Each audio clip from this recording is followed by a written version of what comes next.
C'est le grand jour. Jean Plume, bonimenteur de la communauté, révise son discours assis à la table de sa cuisine.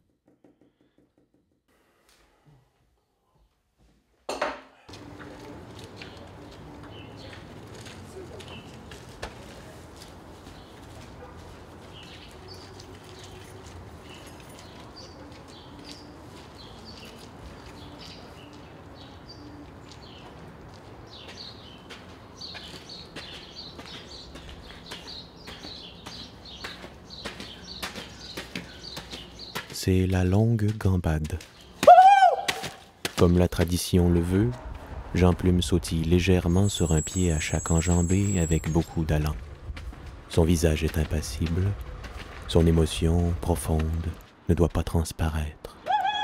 Ponctuellement, il pousse un cri puissant afin de laisser s'échapper la pression accumulée, ce qui n'est pas sans rappeler le sifflet d'un train. Cette longue course à travers la ville le mène jusqu'au sommet du Mont-Royal, où aura lieu la cérémonie. Il est bientôt midi. Jean Plume arrive sur les lieux où l'attend son Sifu, son maître d'art. Leur salutation est complexe et rituelle, fruit d'une tradition immémoriale.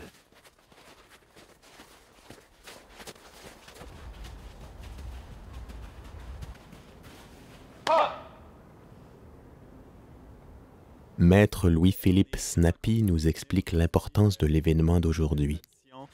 Je suis vraiment content que cette tradition-là perdure au travers du temps. Puis qu'est-ce qu'on serait sans les traditions?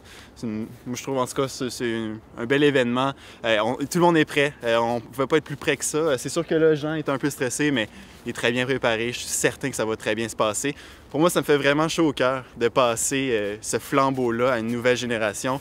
Puis je suis convaincu que ça va bien se passer. Là, on va le laisser finir de se préparer, mais vraiment, ça va aller. On y va. Midi moins 5. Il semblerait que Jean Plume a égaré ses notes. Une agitation nerveuse se fait sentir sur les lieux. Mais maître Louis-Philippe Snappy veille au grain.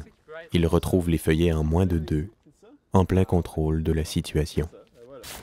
C'est rien passé, là.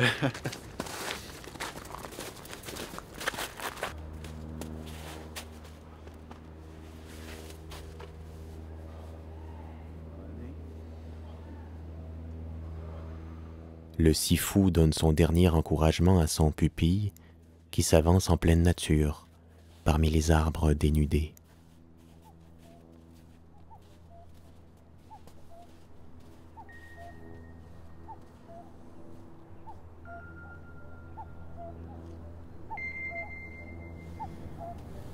L'automne a ouvert sa porte dorée.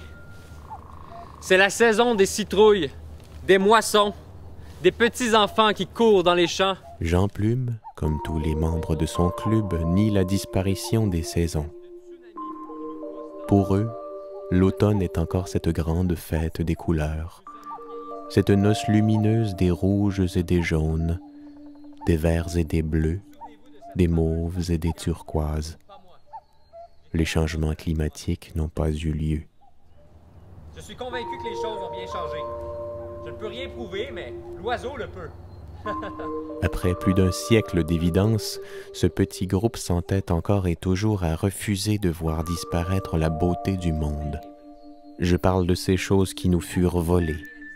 Les oiseaux, les ours polaires, les éléphants, l'industrie du bois d'œuvre, les choux-fleurs et toute forme de plaisir sexuel.